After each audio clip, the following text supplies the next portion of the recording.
អីប្រកែកយកនេះមិនក៏ជប់បាត់5អញ្ចឹងតើនេះខាត់ជំងឺអីហេតុអ្វីហ៊ានចង់លេងលះតើនឹងស្អប់មុខយើងណាស់ឬ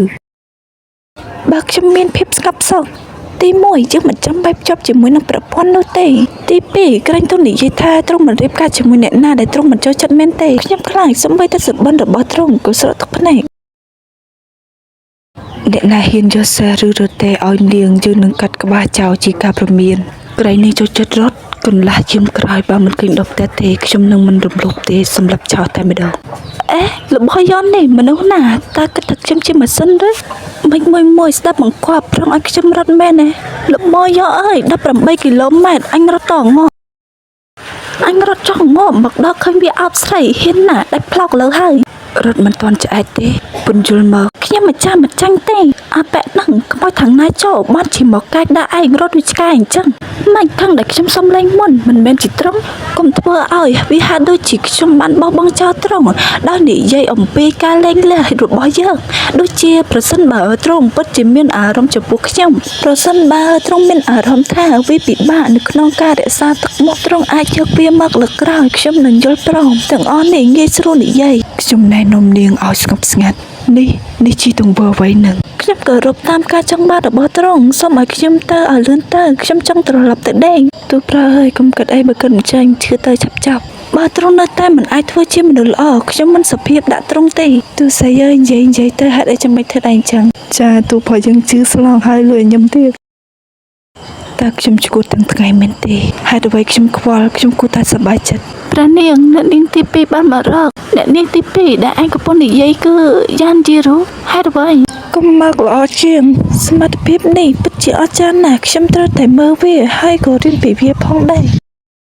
បងស្រីទី2មិនអង្គុយខាងក្នុងវាជាទីពេញចិត្តរបស់ព្រះអង្គម្ចាស់គឺទឹកដែលច្រាតចេញពីទឹកសន្សើមនៅលើស្លឹកឈូកនៅពេលព្រឹកពេលទំនេរខ្ញុំតែងតែប្រមូលទឹកសន្សើម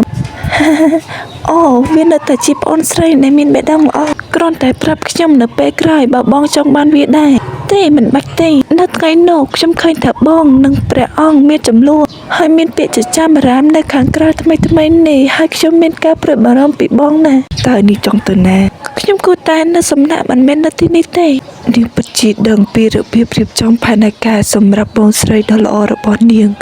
តើចង់ធ្វើអ្វីទៅកាន់នាងខ្ញុំចង់បញ្ជាក់ឲ្យបានច្បាស់ចំពោះព្រះអង្គនៅថ្ងៃនេះដរាបណាអ្នកទាំងពីរមិនអីទេខ្ញុំព្រះអង្គកំខឹងខ្ញុំមិនចង់ឃើញអ្នកទាំងពីរតតែងគ្នាដោយសារតែខ្ញុំនោះទេ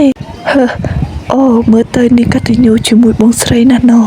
ជ័យនឹងបងណាហើយខ្ញុំមកសួរបងថាតើបងនឹងត្រឡប់ទៅជាមួយខ្ញុំដើម្បីជួបគាត់បើមានឱកាសសូមនៅឲ្យឆ្ងាយពីបរិសម្នាក់នេះជ្រើសរើសថ្ងៃល្អជាងខ្ញុំនឹងខ្ចប់អីវ៉ាន់ហើយត្រឡប់ទៅវិញឥឡូវនេះនោះជារឿងល្អបំផុត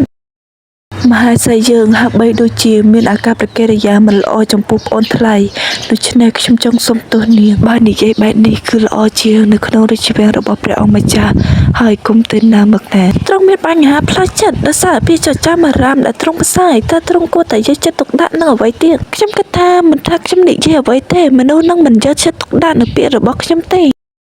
វិជាការល្អបំផុតក្នុងការមានគំនិតខ្លះនៅក្នុងចិត្តព្រះនាងមានឱកាសចេញទៅក្រៅពាក្យណាគួរនិយាយនិងពាក្យណាមិនគួរនិយាយព្រះនាងមានអារម្មណ៍មិនស្រុកស្រួលដូច្នេះនាងគួរតែត្រឡប់ទៅបន្ទប់របស់នាងវិញដើម្បីសម្រាប់ព្យាបាល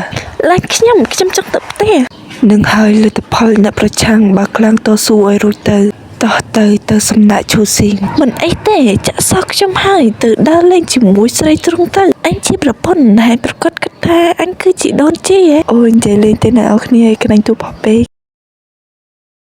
កន្លែងណានឹងថាប្រជុំមិនទេដឹងថាទូផយើងស្រីបងស្រីមិនក៏គាត់ស៊ូតែណាគេមិនគេបលេងចឹងអីខ្ញុំមិនអោយទ្រង់រួចខ្លួនបានទេមហេសីហេតុអ្វីបានជាលេងឆ្លើយម្លេះប៉ុន្តែសុទ្ធតែគេឆ្លើយចាប់គេឃុំឲ្យខ្លួនឯងដើរលេងសប្បាយបើជាខ្ញុំវិញ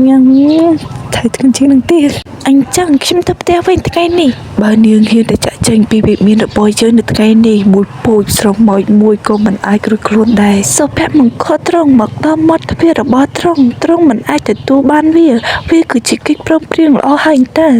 សរុបមកអញថាអត់ឲ្យទៅគឺអត់ហើយចង់មកពូជគាត់ពិតជាមាននាងនៅក្នុងបេះដូងរបស់គាត់បើមិនដូច្នេះទេមិនដែលក៏គាត់ការពារនាងនេះគាំទ្រឬមិនគាំទ្រហេតុអ្វីបានជាបងធ្វើបែបនេះបងស្រីទី5សូមនិយាយឡើងប្រសិនបើបងចង់និយាយពីរឿងអ្វី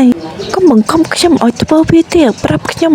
នឹងអាចប្រយុទ្ធបានល្អណាស់បើនាងធ្វើអីទៀតជឿនឹងបោះនាងចូលគោកហើយថានាងគឺជាមនុស្សឆ្មងឆ្មៃមិនគោរពប្តីសាក់មើលអញកាត់ផ្លុកចោលនាងហ៊ានតើវាមិនសមនឹងឱកាសទេថ្ងៃនេះខ្យល់បក់ខ្លាំងភ្លៀងធ្លាក់ផ្គររន្ទះនិងខ្យល់កន្ត្រាក់ខ្ញុំសប្បាយចិត្តមិនចេះចំចង់ទៅផ្ទះជប់យាយមហេសីព្រះអង្គមិនអនុញ្ញាតឲ្យត្រង់ត្រឡប់ទៅផ្ទះទេ